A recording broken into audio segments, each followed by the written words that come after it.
अगर हम बात करें आज के दौर की, तो आज के दौर में जो समरसता है, सामाजिक भावनाएं और सामाजिक न्याय की अगर हम बातें करते हैं, तो ऐसे में सामंजस्यता बैठाने की बात जब आती है, तो सरकार के जो कदम है वो कहीं ना कहीं फेल होते नजर आते हैं। अगर हम बात करें, कुछ ऐसी संस्थाएं हैं जो सदियों से काम कर रही हैं, उनमें से एक है पानी संस्थान। आज हम पानी संस्थान के जो प्रमुख हैं भारत भूषण सर से बातचीत करेंगे, इन सारी चीजों को समझेंगे। पहले तो सर आपका स्वागत है मेरे यूट्यूब चैनल पे। इन सारी चीजों में जाने से पहले समझना चाहेंगे कि सर जो अपनी जो संस्था है वो कैसे काम करती है, जहाँ पे सरकारें फेल हो जाती हैं वहाँ पे कैसे अपने काम करते हैं।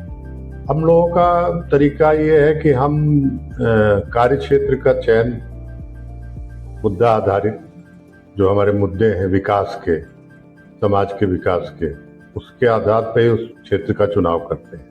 और वो जो हमारे इंडिकेटर हैं, उस इंडिकेटर के आधार पे शिक्षा, स्वास्थ्य और समाज की संरचना, वहाँ के जो आवागमन के साधन है, वहाँ जो जीवन जीने के लिए आजीविका के जो साधन है, इन सब चीज़ों का ध्यान रख करके हम लोग उसका चयन करते हैं क्षेत्र का। और तब उस क्षेत्र की आवश्यकता जो होती है, लोगों से बात करके, वो एक हम लोगों का सहभागी अध्ययन प्रक्रिया है, जिसको कि PRA हम लोग कहते हैं, पार्टिसिपेटरी रूरल अप्राइजल। उसके तहत हम लोग उनकी आवश्यकताओं को समझते हैं, समझ करके फिर उनकी सहमति से कि इस पे ये अगर किया जाए आपके सहयोग से, संस्था के सहयोग से, दोनों के सहयोग से, तो आपकी इसमें कितनी भागीदारी हो, एक तो ये सहमति बनाने का काम पहले होता है। उस सहमति के बाद फिर उसके लिए संसाधन, क्योंकि बिना संसाधन के तो कुछ भी कर पाना थोड़ा मुश्किल होता है। यह है कि सब चीज में संसाधन नहीं, लेकिन कुछ चीजों में संसाधन की जरूरत पड़ती है। यहीं पे क्वेश्चन पुट अप होता है सर। अगर सरकार की बात करें तो सरकार अपनी जो नीतियां हैं, नीतियों को बनाती है, कर्मचारियों को नियुक्त करती है और लगभग सारे जो संसाधन है वो उपलब्ध कराती है। उसके बाद भी सरकारें फेल होती हैं। आपको क्या कमियां लगती है, क्या कारण रहते हैं कि जैसे सरकारें फेल हो जाती हैं? इसको मैं कमी नहीं कहूँगा, मैं ये कहूँगा कि ये एक तौर तरीका हो गया है। शुरुआत से ही, आजादी के बाद से ये तौर तरीका हो गया है कि सरकार के पास संसाधन है और लोगों को उस संसाधन से लाभान्वित करने का, क्योंकि हम जैसा जानते हैं कि हमारी सरकार कल्याणकारी सरकार है, वेलफेयर स्टेट, तो उसी दृष्टि से इसको किया करते हैं। तो जब वेलफेयर की बात हम करते हैं, कल्याण की बात करते हैं, तो कल्याण शब्द एक ऐसा है कि वो कहीं न कहीं लोगों के एक्शन में कहीं न कहीं वो प्रभाव डालता है, क्योंकि वो ये मान लिया जाता है कि कल्याण होगा, ये नहीं होता है कि डेवलपमेंट होगा। कल्याण और डेवलपमेंट में हमने जो अंतर समझा है, समझने की दृष्टि से, कि कल्याण शब्द कहीं न कहीं हमें हमारे अपने तरफ के पुरुषार्थ को रोकता है, समुदाय के पुरुषार्थ को, कि कल्याण हमारा करेगी सरकार करेगी। और ये शुरुआत से ही हुआ है, ये कोई आज नई बात नहीं। तो यानी कि अगर हम यहाँ पे देखें तो आपका ये मानना है कि पूंजीपति होना ज्यादा अच्छा है, यानी पूंजीवादी होना है? नहीं, ऐसा मेरा मानना नहीं है। पूंजीवादी होना या कोई वादी वाली बात नहीं है, लेकिन अगर देखें तो समन्वय तो सबका होना चाहिए। हमें पूंजी की भी जरूरत पड़ेगी। हाँ, समन्वय की जैसे। हाँ, तो समन्वय तो होना चाहिए। जैसे हम लोग अभी जो काम करते हैं उसके लिए जो संसाधन जुटाते हैं, तो कहीं न कहीं जो अपने जिनके पास है उनको अपनी बात रखते हैं, अपने मुद्दे रखते हैं, उस मुद्दे पे काम करने के तरीके बताते हैं। समुदाय का जो रिस्पांस आता है हमारे अप्राइजल के समय में वो बताते हैं, और तब जाकर के वो संसाधन मुहैया हो पाता है या कोई हमें दे पाता है। तो पूंजी की बात और या गैर पूंजी की बात नहीं है। बात यह है कि लोगों के लिए जिनके पास नहीं है, उनको कोई भी जहां से भी हो एक पूंजी वो के रूप में या जिस भी रूप में संसाधन मिले और वो अपने विकास के लिए खुद खड़े।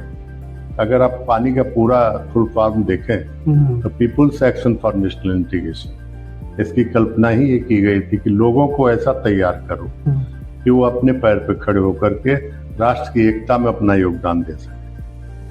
हमने जो पानी संस्थान के बारे में जो थोड़ा बहुत जो छोटा मोटा रिसर्च किया, जो जाना है, उसमें से सबने सबसे अच्छी बात ये लगी कि इसमें से वंचित और भेदभाव जैसी जो चीजें हैं जो समाज में व्याप्त हैं बहुत प्रखर मात्रा में, उनको खत्म करते हुए लोगों के विकास की बात करता है, उनको रोजगार उपलब्ध कराता है।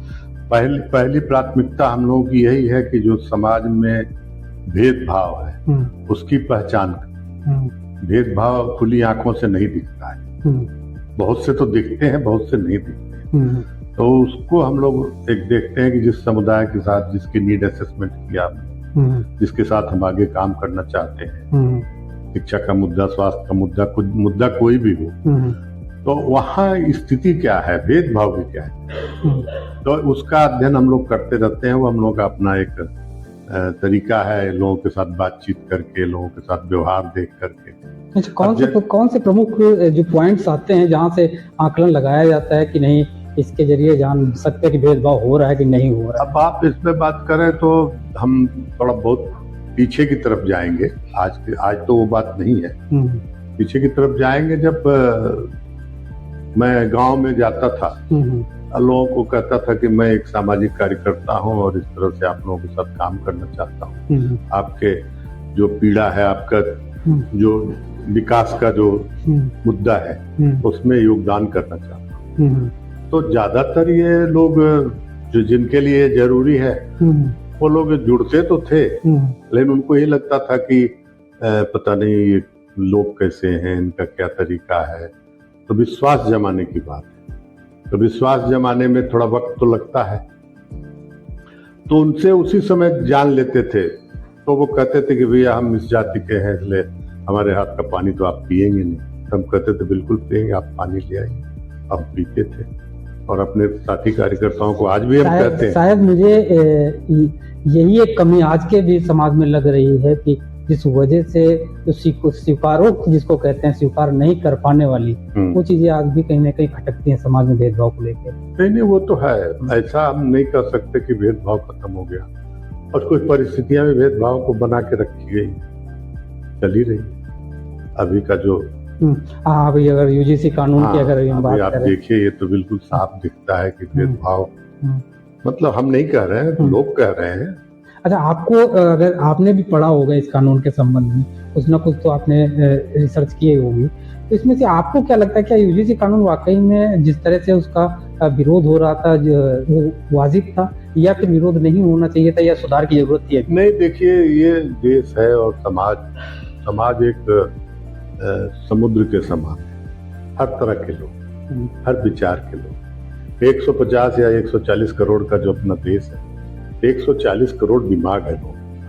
ऐसा हम नहीं कर सकते कि जैसे हम सोचते हैं वैसे और लोग भी सोचें। तो थोड़ा सा इसको समन्वय करके लेके चलने की जरूरत थी इस तरह के मुद्दे पर।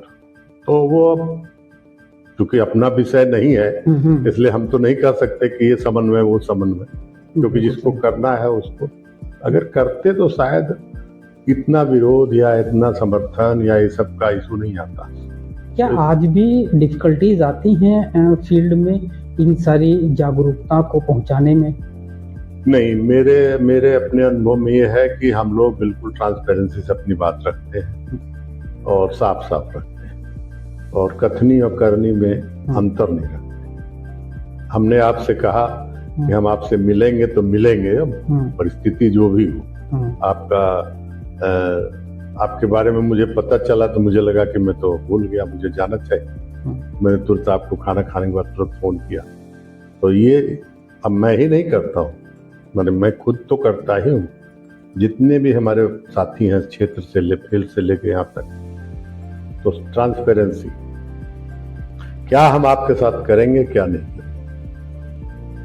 विश्वास कायम करने की जो लगभग संस्थान को 40 साल हो रहे हैं जी, और 40 साल के कार्य दशक में आपके सामने बहुत सारी ऐसी परिस्थितियां, विषम परिस्थितियां आई होंगी।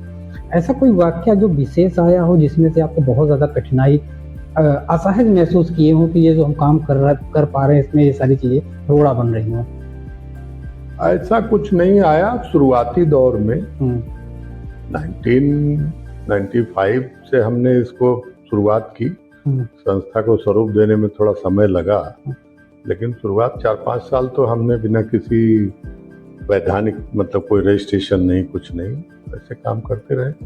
रुकावट तो थी, रुकावट ये थी कि जिस समय की बात मैं कर रहा हूँ वो समाज उस समय का और कुछ था। हाँ बिल्कुल सही है, बिल्कुल सही है। महिलाओं के स्वास्थ्य के मुद्दे पर काम की बात हुई थी, तो महिलाओं से बात करना उस समय हमारे लिए बहुत कठिन हो गया, और वो भी घूंघट में। तो हमको तो कई बार हमारे साथ ये भी हुआ कि गांव के जो उस तरह के लोग हैं जो रूढ़िवादी टाइप के, हाँ, जिनको लगता था कि साहब ये हमारी बहनों से, हमारी पत्नी से, हमारे बहू से या हमारी माँ से क्यों मिलेगा, तो हमको गांव के अंदर जाने भी नहीं देते थे, रोकते थे। लेकिन मैं चलता रहता था, आज लौट गए, दूसरे दिन भी लौट गए, धीरे धीरे। तो ये सब तो वक्त तो लगा, और फिर जब तय हुआ तो तय यही हुआ कि साहब ठीक है, आप बहुत अच्छा है, आप बहुत अच्छा काम कर रहे हैं, सहमति है, लेकिन आप बात करेंगे, आप बरामदे में बैठेंगे और वो लिमिटेशन है। हाँ, अंदर बैठेंगे, आप यहाँ से बात करेंगे और हम बैठेंगे हमारे सामने बात। इस लिमिटेशन के पीछे कहीं ना कहीं रूढ़िवादिता रही है। हाँ, वो तो है, उसको तो खैर कह ही नहीं सकते कि नहीं। तो उससे हमने समन्वय किया, हमने कहा कोई बात, हमने कहा शुरुआत तो होनी चाहिए। बिल्कुल सही है। तो फिर वो हमारी माँ बहनें घूंघट में बैठी हैं उस तरफ, मैं इस तरफ बैठा हूँ, और मैं पूछ रहा हूँ, हाल चाल पूछ रहा हूँ, स्वास्थ्य पूछ रहा हूँ, समस्या पूछ रहा हूँ। धीरे धीरे धीरे धीरे फिर चीजें लोगों को समझ में आने लगी। बैठने वाले धीरे धीरे समझ गए कि नहीं, इस व्यक्ति की बातचीत ऐसी है कि ये हमारे पक्ष की है, हमारे फायदे की है। अगर हम बात करें तो शिक्षा की जब बात आती है तो दो ऐसी कैटेगरी होती हैं जिसमें से विशेषकर हम ये मानते हैं जो भी नीचे की, जिनको नीचे पायदान की कास्ट मानी जाती है, वो पे शिक्षा का अभाव तो रहता ही रहता है। साथ में अगर हम बात करें तो महिलाओं में बहुत ज्यादा शिक्षा का अभाव देखा जाता है कि वहाँ उनके पास प्रॉपर उन समुदाय की महिलाओं के पास प्रॉपर शिक्षा नहीं पहुंच पाती। अब उसके दोनों कारण हैं। एक तो जागरूकता भी नहीं है अभी भी, इतना सब कुछ के बावजूद भी, और उसका कारण मैंने जो अपना काम के दौरान समझा है कि शिक्षा की जो स्थिति हमारे देश की बनी है वो बहुत ही प्रोडक्टिव तो बन नहीं पाई। मतलब शिक्षा लिया और शिक्षा लेने के बाद उसको कहीं इसके शिक्षा पद्धति जो आपने कहा कि प्रोडक्टिव नहीं बन पाई, किन कारणों को मानते हैं जिस कारण से अपनी जो शिक्षा पद्धति जो प्रोडक्टिव नहीं बन पाई? तो उसका कारण तो देखिए, इस तरह का कहा जाए तो कई कारण हो सकते हैं, लेकिन जो हमारा समाज है, समाज के प्रतिकूल कोई चीज अगर समाज को कहा जाए कर अनुकूल नहीं है ना, तो इसलिए तो समाज को एक्सेप्ट, जिसकी बात हम लोग कर रहे हैं उसकी उस समाज की बात कर रहा हूं, है ना। अब सबका, हमने जैसे अपनी बात कहा कि सबकी अपनी क्षमता है समझ की, हर व्यक्ति MA BE और हाई स्कूल इंटर नहीं कर सकता। तो आज जो स्किल डेवलपमेंट की बात इतनी हो रही है, ये अगर डे 1 से हमारे देश में हुआ होता और ये मैकाले वाली शिक्षा को थोड़ा सा कमजोर किया गया होता, तो शायद हमारे हर वर्ग के नौजवान, चाहे वो लड़की हो चाहे लड़का हो, कुछ न कुछ कर गुजरते। और वो अब दिख रहा है, अब तो करते हैं। उस समय की बात मैं बता रहा हूँ, उस समय लड़कियां स्कूल ही नहीं जाती, नहीं। लड़के भी जाते थे। मैं तो बताऊं कि मुझसे उस समय मैं शिक्षा की बात करता था तो लोग कहते थे का होए शिक्षा, वो फलाने के लड़का तो पढ़ के आए बा, कहाँ नौकरी बा। हाँ, अगर इसी पॉइंट पे अगर हम थोड़ी सी बात करें तो आज भी अगर हम देखते हैं तो शिक्षा का जो प्रतिशत है भारत में वो लगभग 74 समथिंग से एबव है। बट अगर हम उस शिक्षा को देखें तो उसका जो असर है भारत में वो कहीं कम दिख रहा है। नहीं, असर दिक्कत क्या है कि हमने इसको ये स्थापित कर दिया कि शिक्षा का मतलब है नौकरी, शिक्षा का मतलब है पैसा कमाना, पैसा कमाने की मशीन बन जाओ। ओके। तो मशीन तो हर कोई नहीं बन पाएगा ना। ऐसा तो हम नहीं कह सकते कि हम बन गए तो आप भी बन जाएंगे, या हम आप बन गए तो वो भी बन जाएंगे। कहीं ना कहीं सर हम इसमें से ये भी देखते हैं कि जो विश्वविद्यालय स्तर की शिक्षा है, हाई स्कूल इंटर तक की तो ठीक है, अभी वहां भी शायद ऐसी स्थितियां चल रही हैं कि लोग फॉर्म भर देते हैं और उनको पास कराने तक के ठेके वाली व्यवस्था हो जाती है। वो है, बिल्कुल है। मैंने तो अब पहले ही कह दिया कि उसका जो संरचना होनी चाहिए थी समाज के अनुकूल नहीं रही। इस समाज के अनुकूल नहीं है। वो ये अगर डे 1 से हमारे देश में हुआ होता और ये मैकाले वाली शिक्षा को थोड़ा सा कमजोर किया गया होता तो शायद हमारे हर वर्ग के नौजवान, चाहे वो लड़की हो चाहे लड़का हो, कुछ न कुछ कर गुजरते। और वो अब दिख रहा है, अब तो करते हैं। उस समय की बात मैं बता रहा हूँ, उस समय लड़कियां स्कूल ही नहीं जाती, नहीं लड़के भी जाते थे। मैं तो बताऊं कि मुझसे उस समय मैं शिक्षा की बात करता था तो लोग कहते थे का होए शिक्षा, वो फलाने के लड़का तो पढ़ के आए, वह कहाँ नौकरी बा। हाँ, अगर इसी पॉइंट पे अगर हम थोड़ी सी बात करें तो हाँ। आज भी अगर हम देखते हैं तो शिक्षक का जो प्रतिशत है भारत में वो लगभग 74 समथिंग से एबव है। बट अगर हम उस शिक्षा को देखें तो उसका जो असर है भारत में वो कहीं कम दिख रहा है। नहीं, असर दिक्कत क्या है कि हमने इसको ये स्थापित कर दिया कि शिक्षा का मतलब है नौकरी, शिक्षा का मतलब है पैसा कमाना, पैसा कमाने की मशीन बन जाओ। ओके। तो मशीन तो हर कोई नहीं बन पाएगा ना। ऐसा तो हम नहीं कह सकते कि हम बन गए तो आप भी बन जाएंगे, या हम आप बन गए तो वो भी बन जाएंगे। कहीं ना कहीं सर हम इसमें से ये भी देखते हैं कि जो विश्वविद्यालय स्तर की शिक्षा है, हाई स्कूल इंटर तक की तो ठीक है, अभी वहां भी शायद ऐसी स्थितियां चल रही हैं कि लोग फॉर्म भर देते हैं और उनको पास कराने तक के ठेके वाली व्यवस्था हो जाती है। वो है, बिल्कुल है। मैंने तो अब पहले ही कह दिया कि उसका जो संरचना होनी चाहिए थी समाज के अनुकूल नहीं है, इस समाज के अनुकूल नहीं है। वो सिर्फ एक माध्यम बन गया हमारे लिए सर्टिफिकेट का। ओके। अब उसके तरीके आप बता ही दिए। कहीं अगर देखा जाए तो ये भी हो गया कि शिक्षा का जो व्यवसायीकरण है, बिल्कुल हो गया। और शिक्षा के व्यवसायीकरण जो है वो भारत के लिए कितना नुकसानदेह है, जो आप फील्ड में महसूस करते हैं उस पर नहीं, फील्ड में महसूस क्या करते हैं, हमारे यहाँ बच्चे आते हैं एम्प्लॉयमेंट के लिए, नौकरी के लिए, या हमारे जो प्रोजेक्ट में काम करने के लिए। इंटरव्यू में हम लोग अपना सिर पकड़ लेते हैं उनसे जब बात करते हैं, जिस विषय पे वो अपनी डिग्री और अपना सारा बायोडाटा जमा किए हैं वही। और क्या बताएं, आपने MSW किया, MSW का फुल फॉर्म नहीं पता। ये दुर्भाग्य है। तो कहीं ना कहीं सरकार, दुर्भाग्य है। हाँ, ये बहुत बड़ा दुर्भाग्य है। और कहीं ना कहीं सरकार को इस तरफ ध्यान देना चाहिए कि ये जो देना चाहिए, बिल्कुल देना चाहिए, सरकार को देना चाहिए। समाज में जो प्रबुद्ध लोग हैं, जिम्मेदार लोग हैं, उनको देना चाहिए। किसी एक के ध्यान देने से नहीं बनेगी बात। यानी सिर्फ सरकार को जिम्मेदार नहीं ठहराया जा सकता इसके लिए। नहीं, अकेले किसी को भी जिम्मेदार हमारे ख्याल से ठहराना बहुत उचित नहीं होगा। सबकी अपनी अपनी भूमिका है। सरकार ने शिक्षा के क्षेत्र में या सबके क्षेत्र में अगर आप देखें तो इंफ्रास्ट्रक्चर वगैरह तो बहुत डेवलप किया है। अब सवाल ये है कि उस इंफ्रास्ट्रक्चर में तो हम ही बैठे हैं, आप बैठे हैं, बिल्कुल सही है, हम ही लोग हैं, हमारे बीच के, हमारे परिवार का बच्चा उसका ओरिएंटेशन दूसरा है। बौद्धिक वर्ग कहीं आपको ऐसा तो नहीं लगता है कि बौद्धिक वर्ग ने भी अपनी जिम्मेदारी जो है वो सही से नहीं निभाई आजादी के बाद? नहीं, ऐसा तो मैं नहीं कहूँगा। मुझे तो, मैंने अपने गांव में ही देखा, अपने कार्य क्षेत्र में ही देखा। उस समय के जो लोग थे शिक्षा के जगत के, जो गुरु जी और मुंशी जी कहे जाते थे, उन्होंने तो बहुत किया, उन्होंने तो बहुत, उस समय के बच्चे तो काफी, लेकिन धीरे धीरे उसमें गिरावट आई।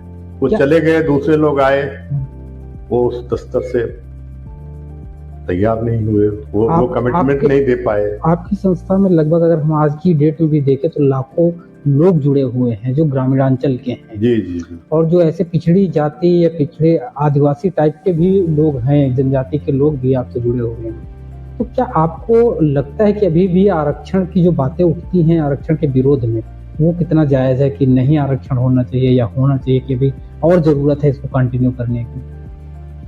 देखिए, आरक्षण हो या न हो, उससे पहले देखना चाहिए कि आरक्षण जो है उससे बदला क्या है।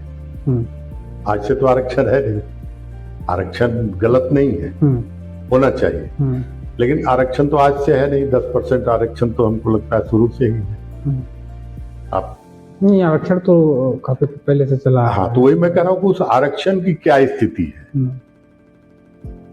वो आकलन हुआ होगा, मुझे नहीं मालूम, लेकिन वो आकलन होने का क्या रहा, उसका रिजल्ट क्या आया, नए सिरे से फिर बदल करके उस व्यवस्था के साथ आरक्षण देना चाहिए। आरक्षण हुआ या कोई ऐसी चीजें हुई, वो आप किसी मतलब विकास के लिए उसको दे रहे हैं ना। बिल्कुल सही। ऐसा तो है नहीं कि आरक्षण है इसलिए दे रहे हैं, बिल्कुल आप तो इसलिए दे रहे हैं कि उसका विकास होगा, उसके परिवार का, विकास के उस लिए, समाज का विकास होगा। लेकिन फिर भी विकास न हो पाए तो कहीं ना कहीं चिंताजनक। आपने सुना होगा कि क्रीमी लेयर कुछ लोगों का तो हुआ, उसका तो हुआ, लेकिन उसके बाद के उसी गांव में उसी वर्ग के दूसरे लोगों का नहीं हुआ। तो वही हमने कहा कि समन्वय सरकार और संस्था और समाज, तीन का जो ट्रायंगल बनता है, ये समन्वय हमारे देश में बहुत जरूरी है, बहुत जरूरी। अगर हम बात करें संस्था की और सरकार की, तो सरकार की तरफ से क्या ऐसी संस्थाओं को और प्रोत्साहित करना चाहिए जिससे कि जो जागरूकता है वो बहुत तेजी से फैल सके ग्रामीणों में? नहीं, देखिए सरकार प्रोत्साहित तो कर रही है, लेकिन करने वाले जो लोग हैं उनके ऊपर भी बहुत कुछ निर्भर करता है। सब हमारी तरह, क्योंकि हमारा तो बैकग्राउंड यही है कि हमारे माता पिता जी और बाप दादा लेगेसी है हमारी, तो हमने बचपन से देखा था कि कैसे। तो कहीं ना कहीं आप इनडायरेक्टली सवाल खड़े कर रहे हैं कि जो संस्थाएं हैं जो आज भी सरकार से ऐड ले रही हैं वो प्रॉपर वर्क नहीं कर रही। नहीं, ऐसा मैं नहीं कर रहा हूँ। वो अब देखिए, संसाधन कोई पहली प्राथमिकता नहीं है। मेरा अपना जो अनुभव शुरुआत से रहा है, मैं अकेला बिना किसी संसाधन के 5 साल तक अपने क्षेत्र में इस काम को खड़ा करने में लोगों से मांग के, लोगों का सहयोग लेके, अब वो जज्बा सबके अंदर हो, वो धैर्य सबके अंदर हो, तब तो ठीक है। शिक्षा के क्षेत्र में जो भी लोग कर रहे हैं उनके अंदर कुछ तो भाव है कि समाज के लिए कुछ करना चाहिए, उनको दिशा नहीं। ग्रामीण क्षेत्र में अगर शिक्षा की बात करें तो शिक्षा के क्षेत्र में जो बच्चे रिसर्च करते हैं, ग्रामीण क्षेत्र में दूर दराज गरीब वर्ग के बच्चे आते हैं, उनको कैसे अपने संस्थान प्रोटेक्टिव करती है? क्या ऐसा कुछ अपने संस्थान की तरफ से है, दिव्यांग या महिलाएं या गरीब वर्ग का कुछ? नहीं, देखिए हमारे संस्थान का कुछ ऐसा, हमारे पास कोई ऐसा कोई फंड नहीं होता है, लेकिन हमने जैसे अपनी बात में बताया कि हम जरूरतमंदों की पहचान करना, उनकी जरूरत को देख करके फिर उनको संसाधनों के माध्यम से जोड़ना, ये एक तरह से आप यूं समझ लीजिए कि एक नदी का 2 किनारा है और उस पर पुल बन जाए। अरे वाह! तो बस वही काम करती है संस्था हमारी।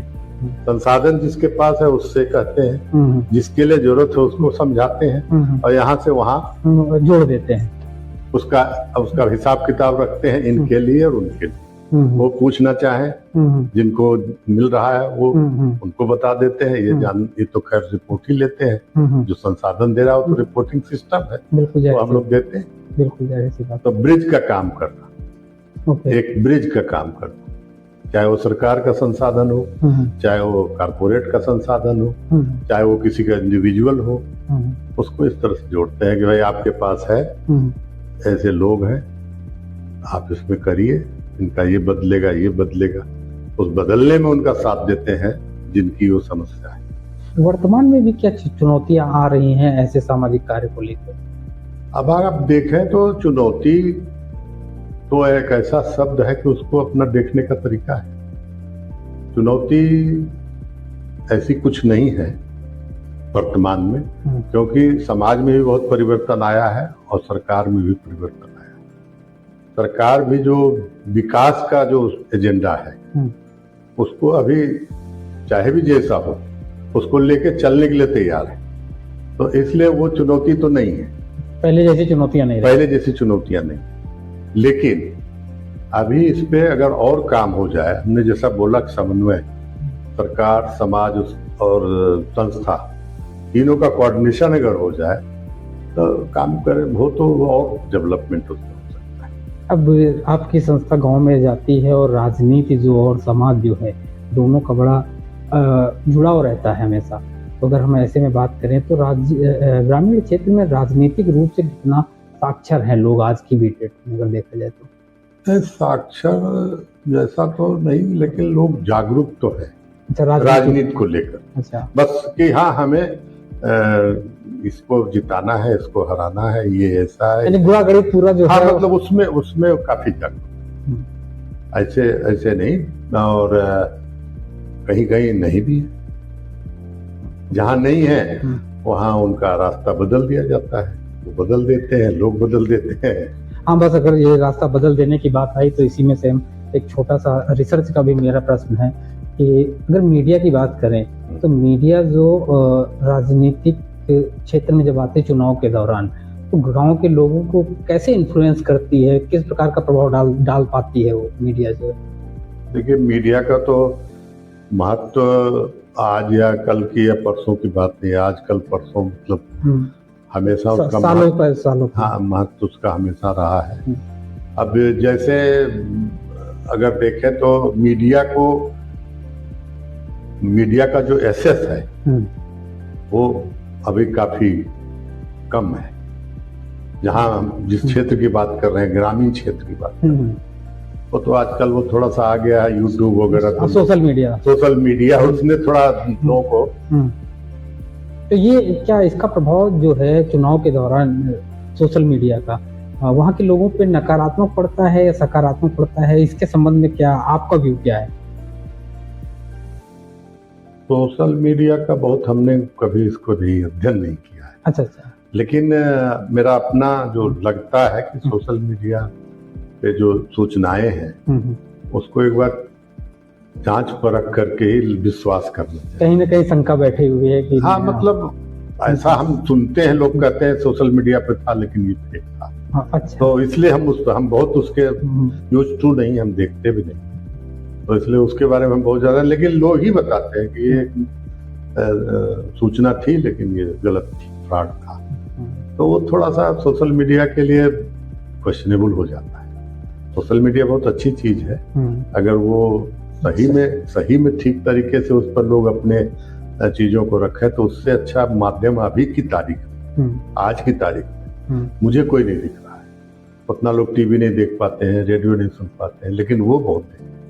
आप भी देखते होंगे आते जाते लोग अपने दुकान में भी अगर बैठे हैं तो मोबाइल उनका चल रहा है, ग्राहक नहीं है तो मोबाइल ज्यादा चल रहा है। एक उदाहरण दे रहा हूँ, लोग चल रहे हैं मोटरसाइकिल पे चल रहे हैं तो भी देखते हैं, मैं देखता रहता हूँ, तो वो वही सब देखते हैं। अब उसमें क्या देखते हैं, कितना देखते हैं, उतना मैंने कभी अध्ययन नहीं किया, लेकिन वो सुनता हूँ कभी कि भाई वो समाचार या वो सूचना जो है।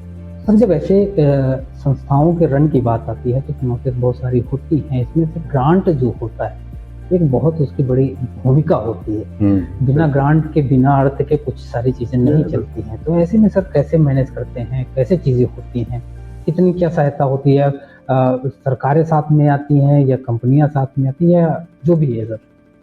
अब देखिए, हम लोगों का जो तरीका है, संसाधन जिसको भी ग्रांट कर रहे हैं आप, वो शुरुआत से ही हम लोगों ने थोड़ा सा इस पर ध्यान रखा है कि सरकार का काम तो चल ही रहा है, उस पर तो उनके विभाग और लोग काम कर ही रहे हैं। हम लोगों ने CSR को बढ़ावा दिया है, उसके साथ अपने को काम को शेयर किया है, उनसे हम लोग लेते हैं संसाधन, कुछ फॉरेन फंड लेते हैं हम लोग, और कुछ फाउंडेशंस हैं जैसे टाटा ट्रस्ट वगैरह है, अजीम प्रेम जी फाउंडेशन है, इस तरह के कई फाउंडेशन अलग अलग हैं।